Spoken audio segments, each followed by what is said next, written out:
Hi, I'm Mindy Jones, and we've already talked about the 5 steps to getting a new distributor started, but perhaps the key to the business is follow-up. And I like to call follow-up customer service because that's exactly what it is.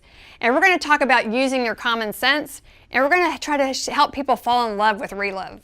You know, you're going to be following up with 3 different types of people. You're going to be following up with your prospects, your customers, and your distributors.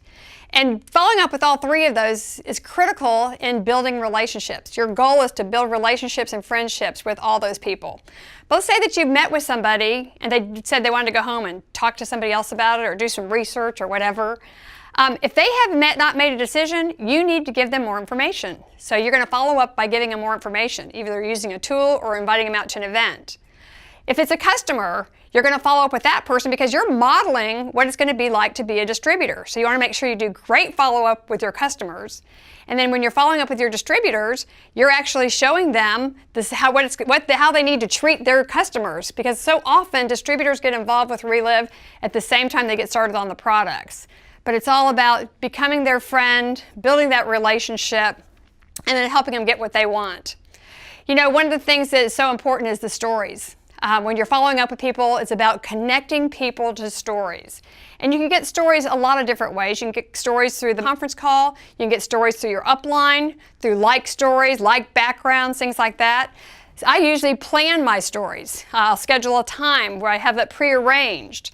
But you also do spur-of-the-moment calls. I might be working with one of the top distributors in the company one day, just doing calls to some of my new customers and just try to get a hold of that person. If that person doesn't answer, that new customer, I might just let my friend who's an ambassador or a friend who's gotten great results on the products just leave a little drop message on their voicemail. That works great. So oftentimes I'll have people that don't have we're busy and they don't want to take the time to hear the story, but if I can leave them a few messages on their voicemail, it's amazing. They'll call back and they'll reorder the product and take the next step.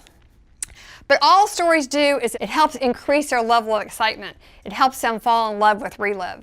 How much I follow up with people is really their level of excitement and their level of interest.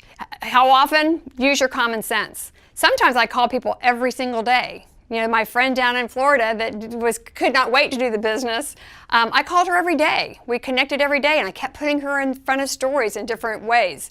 Some people aren't so excited about the stories, and that's okay. Just kind of use your common sense and use stories. And sometimes people like their stories emailed to them. I've done that before as well. But always do what you tell people you're going to do. If I tell somebody I'm going to call them back on Wednesday at 3 o'clock, I call them back Wednesday at 3 o'clock. A couple things that I like to do with customers and distributors is there's really 3 things I think are critical when you're getting somebody started on the products in terms of follow-up. I always ask people, what are you looking for this product to do for you? What are 3 things that you would like to focus on or 3 things that you would like to change? The second thing I want to find out is when's the best time to reach you, because I don't want to spend my time calling people in the morning if they're only available at night, and vice versa.